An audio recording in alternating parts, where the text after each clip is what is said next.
He went on for a good 5 or 6 minutes about that, talking about how women are circumcision for women, not respecting the rights of women, not respecting the rights of gay people. And what's your reaction? And then we'll talk.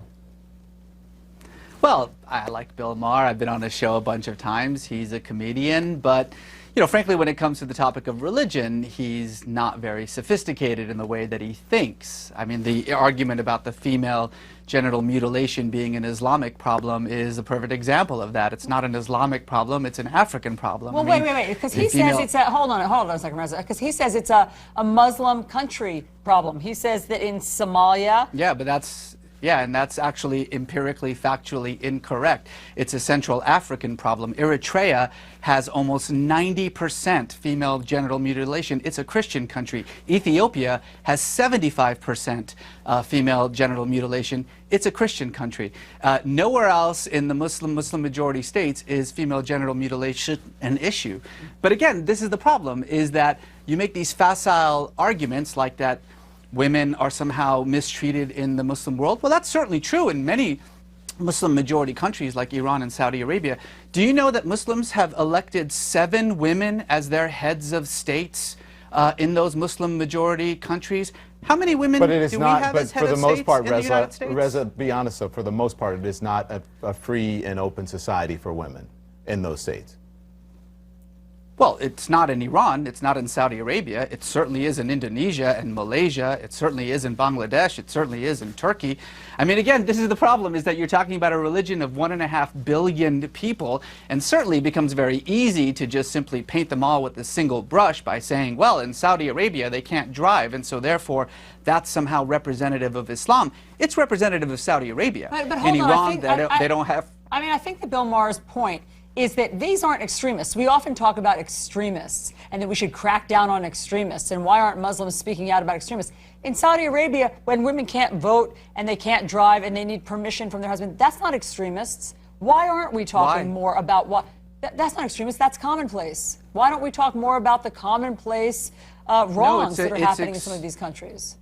It's extremist when compared to the rights and responsibilities of women, Muslim women around the world. It's an extremist way of dealing with it. But it's not extremist in that. It's not extremist in that country. In Saudi Arabia, that's the norm. Oh no, it's not. I mean, look, Saudi Arabia is one of the most, if not the most extremist Muslim country in the world.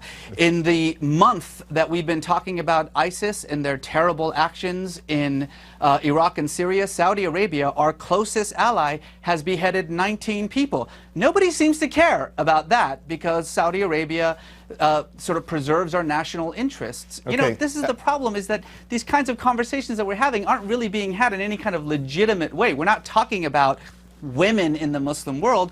We're using 2 or 3 examples to justify a generalization. That's actually the definition of bigotry. All right, fair enough. Does Islam promote violence?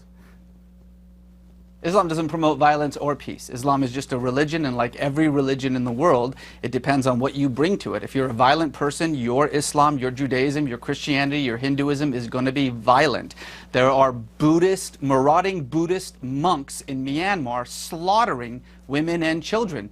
Does Buddhism promote violence? Of course not. People are violent or peaceful, and that depends on their politics, their social world, the way that they see their communities, the way they see themselves. So, Reza, you don't think that there's anything more, there's the justice system in Muslim countries, you don't think is somehow more primitive or subjugates women more than in other countries?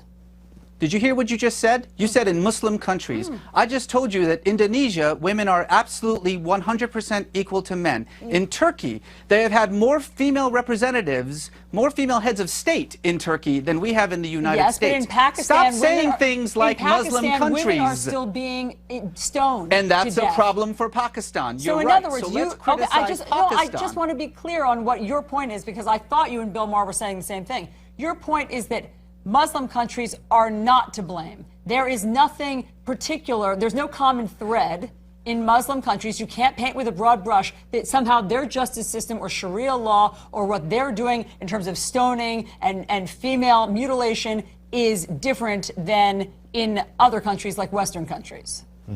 stoning and mutilation and those barbaric practices should be condemned and criticized by everyone. The actions of individuals and societies and countries like Iran, like Pakistan, like Saudi Arabia must be condemned because they don't belong in the 21st century.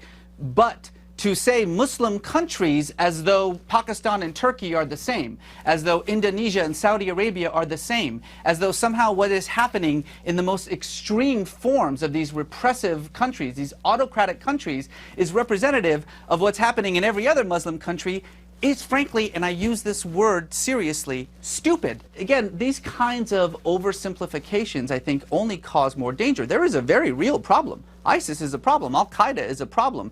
These militant Islamic groups like Hamas, like Hezbollah, like the Taliban have to be dealt with. But it doesn't actually help us to deal with them when instead of talking about rational conflicts, rational criticisms of a particular religion, we instead so easily slip into bigotry by simply painting everyone with a single brush, as we have been doing in this conversation, mind you.